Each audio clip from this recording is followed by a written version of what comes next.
సందేహించాను. ఇదంతా మిమ్మల్ని చంపడానికి పనిని కొట్టని సందేహించాను. మరైతే మీరు రావటానికి ఎందుకు నిశ్చయించుకున్నారు? ఈ లక్ష్మి బతుకున్నంత కాలం మీకు ఎలాంటి హాని జరగనివ్వదు, మీకు ఎలాంటి ఆపద కలగనివ్వదు.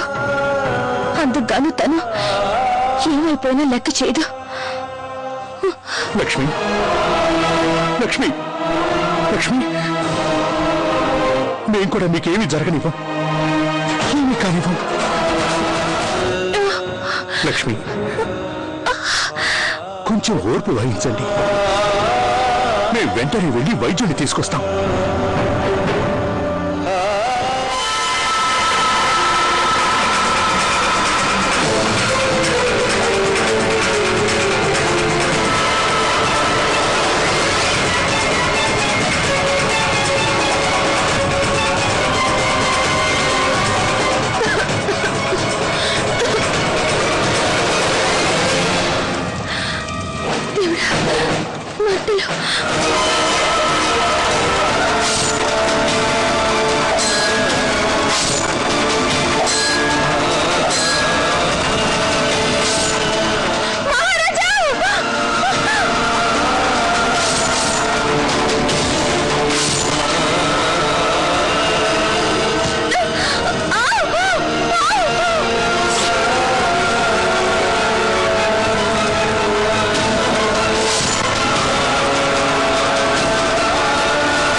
ఝాన్సీ వారసుని కాపాడు.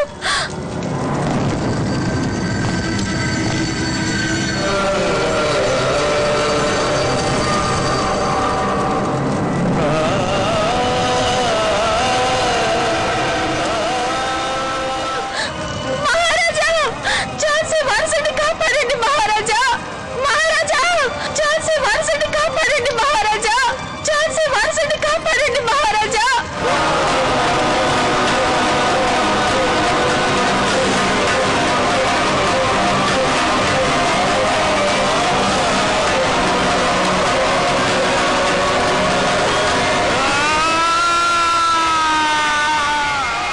చూసావా, నేను అనుకున్నది సాధించాను లక్ష్మీబాయ్.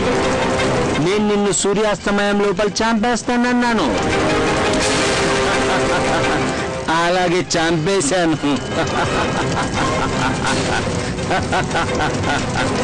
ఇంకెందుకు దీపాలు? ఇక దీపావళి ఎలా చేసుకుంటాం? ఓరి భగవంతుడా,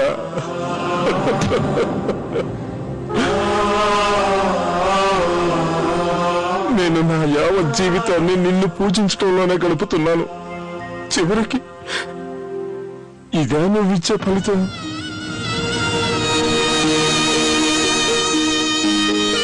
అయినా నేను చేసిన తప్పేంటి? నా వల్ల జరిగిన పాపం ఏంటి? నేను ప్రాణంతో సమానంగా పెంచుకున్న దాన్ని నాకంటే ముందే పట్టుకుపోయావు.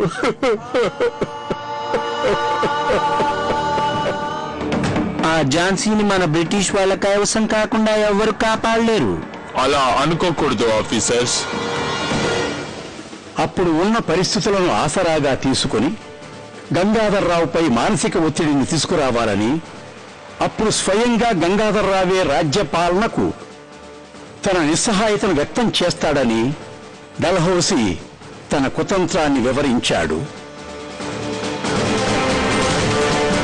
ఈ పని మనం రాజరాజేంద్రకి అప్పగించాలి. చియర్స్. తను ఎప్పుడూ ఇచ్చిన మాట తప్పలేదు. తను వస్తుంది. తన మాట నిలబెట్టుకోవటానికి తప్పకుండా తిరిగి వస్తుంది. తను తిరిగి వస్తుంది, తప్పకుండా తిరిగి వస్తుంది. తన మాట నిలబెట్టుకోవడానికి తిరిగి వస్తుంది.